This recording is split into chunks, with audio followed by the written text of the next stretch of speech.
مصیبت کے وقت غیر موجودگی کسی بھی رشتے کے تقدس کو ختم کر دیتی ہے، چاہے وہ کتنا ہی مضبوط کیوں نہ ہو۔ حکیم لقمان سے پوچھا گیا، سب سے بڑا عالم کون ہے؟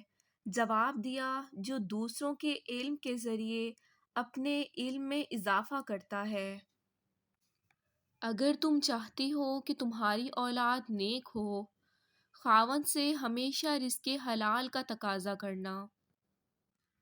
عقل مند کو اپنے گھر میں بچے کی طرح اور اپنی قوم میں مرد کی طرح رہنا چاہیے۔ اگر تم چاہتی ہو میرا گھرانہ سب سے اعلیٰ ہو تو بچوں کی اچھی تربیت کرنا۔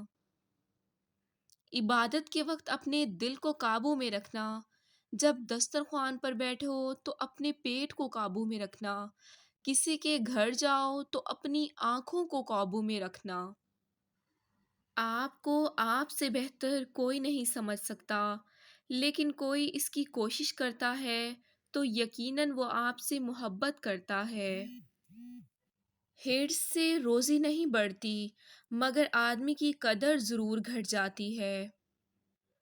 اکثر لوگوں کے جب مقصد ختم ہو جاتے ہیں تو ان کا ضمیر جاگ جاتا ہے، جب تک مفاد رہتا ہے ضمیر بھی سویا رہتا ہے۔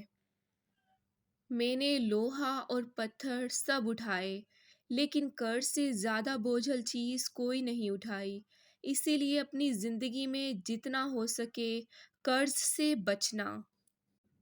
میں نے عقل بے وقوفوں سے سیکھی ہے، جن کاموں سے وہ نقصان اٹھاتے تھے ان سے پرہیز کرتا تھا۔ اگر آپ اپنے بارے میں کسی کی رائے جاننا چاہتے ہیں تو اسے ناراض کریں۔ اگر تم چاہتی ہو کہ خاوند ہمیشہ محبت کرے تو ہمیشہ صاف ستھری رہنا۔ بیہودہ سوال اور گھٹیا مذاق احمقوں کی تفریح ہے اور جاہلوں کا ہنر۔